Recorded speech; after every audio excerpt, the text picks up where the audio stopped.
The Graph API support various filter operations such as start with, end with, EQ, not, and more, allowing for precise data query. Initiate a new HTTP request, list groups.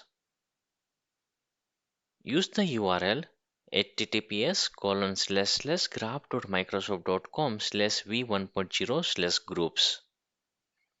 For instance, to find groups where the display name start with G, use the start with filter. In the header, include content type set to application JSON. Authorization with barrier token.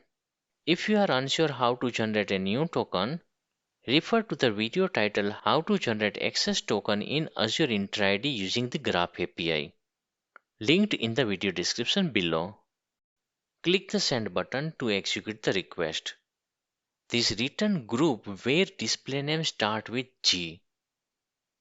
For those interested in more advanced filtering technique, I recommend to watch Mastering Advanced Filter in Microsoft Graph API. The link is provided in the video description below. This will give you deeper understanding of how to effectively use filters to navigate and manage data in Microsoft Graph. That's all for today. If you found this video helpful, don't forget to like, subscribe and comment. Thanks for watching and see you in the next tutorial.